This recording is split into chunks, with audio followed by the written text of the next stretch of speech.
What did the weird kid do to earn that reputation? Do a countdown to his farts like they were a fucking moon launch. Of all the things I thought I would find in this thread, inspiration wasn't one of them.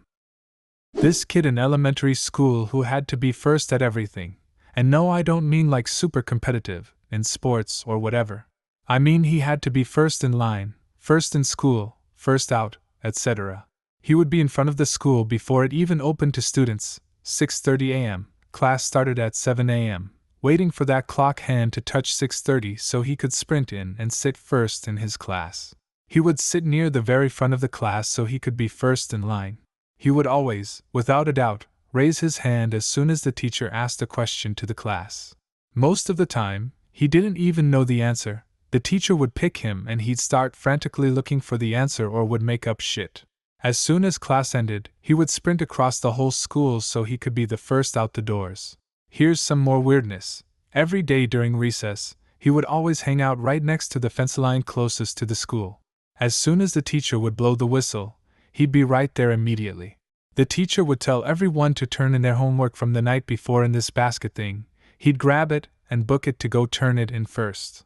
Problem was the basket was on the opposite side of the classroom. Remember, he sat up front.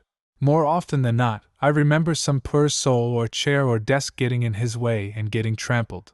He would always be the first to finish his tests or quizzes. I never really paid attention to his grades, but I assumed he did fine since he never failed a grade. I remember blazing though a math test. As soon as I stood up to turn it in, he jumped in front of me and handed in his test first. I don't even know if he finished it. That boy better be a NASCAR driver now. I just realized this was like 20 years ago, and I still remember him in great detail. So that's where the guy that comments first on all the YouTube videos came from. He was very into the fantasy of war games. He would get super excited when anyone would play along with him. We had over 5,000 students in the school and many people knew about him and would pretend to shoot at him for a laugh due to his antics. It all had to stop when someone pretended to shoot him with a bazooka and he jumped backwards down a flight of stairs from the explosion. Someone who is still unknown ran through the school with nothing on but a Spider-Man mask. He ran down the longest hallway we had, a quarter-mile long, willy flopping in the wind, and no teacher or monitor could stop his majestic run. Wore the same blue dress every single day to school. Sat in the hall by herself during all class parties. I knew she was a Jehovah's Witness, but it wasn't till I was older that I understood what that meant, and how isolating it must have been for her as an 8-year-old, and up, the only one in a tiny farm town, with nobody even wanting to sit by her on the bus. I still feel it in my gut when I think about her from time to time, 5 decades later. She never did anything to any of us. Sorry, Ramona. Collected earthworms when it rained, in the pouch of his hoodie, and then laid them out in the schoolyard, spelling his own name. He cried when he saw that it had been scraped from the pavement the next day. By that time he was around 13. Predictably, we started calling him Worm Kid. He got expelled around a year later, for throwing a fistful of earth at a teacher. He brought a live lobster to a middle school dance, and let it go on the dance floor during the dance. Wasn't even a question of, who would have done this? It was Nate did it. When we were about 15, Harrison, we were all addressed by our surnames, decided one day to wrap his penis in adhesive tape during a biology lesson. I can't remember why, nor how he managed to remove it, but I was impressed.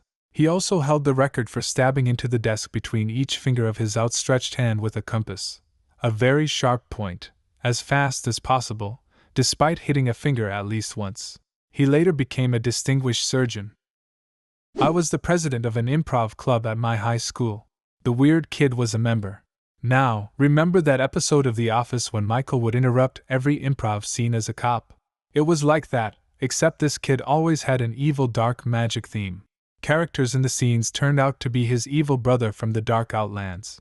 Imaginary props would turn into mythic swords formed from shadows. But this kid was so desperately unpopular, no one had the heart to kick him out of the club. He would bark like a dog when talked to. He probably had some mental problems, but most people just avoided him. He would go around asking people, If you knew an alien that looked like X, Y, Z, and you really, really loved them, would you have sex with the alien? Alien description changed a lot from question to question, and if you answered him, he would keep asking the questions with different types of aliens. Key point being that you always shared an emotional connection with the alien. Per kid was just trying to sort out his own alien fetish, I think. A girl in my year at school told us that she has a ghost in her bedroom, and it told her that if she didn't brush her teeth it would burn her house down. And she used to scratch people in the face like a cat. I held the door open for her once, and she flipped me off and called me a fucking bitch. He would put on sunglasses and stare at girls' chests. It was obvious. Cut himself in class, waited for the blood to congeal a bit, then ate it. Just writing that made me gag. Years later he got arrested for stabbing someone. The weird kid in my year started out as basically a meme. He was odd, socially isolated, talked to himself a little, nerdy, terrible at sports. Cannon fodder for the popular crowd. We were, and still are, friends though. Freshman year a joke starts going around that he should be prom king. Nobody takes it too seriously, but it's considered funny. French teacher picks it up and supports it. 4 years later he's been so heavily memed everyone loves him, and he gets elected homecoming king. He thought he was a robot. Often you'd find him in the halls alone talking to electronics about destroying the human race or having a conversation with a locker. When I was in junior high there was this really awkward girl. She wasn't labeled weird yet, but she was so socially awkward it separated her from everyone. At some point she started withdrawing even more from everyone around her, and nobody even noticed. Then it all came to a head when she showed up at school ranting and raving about how she had made a sacrifice to the dark realm, and we were all going to suffer. The teachers put her in the principal's office, and her mother came to get her. She didn't return to school for almost 2 months. When she finally returned she had gone full weirdo. She started licking people in the hall and talking about how she was intelligent enough to get away with murdering the teacher, in front of the teacher. People just kind of dismissed her after that, at least for a few years. The year we started GR10 she came to school with a baby. Everyone was shocked. She never said who the dad was, but that it was someone from our grade. We never found out who because she never said, and no one fessed up to sleeping with the weirdest girl in town.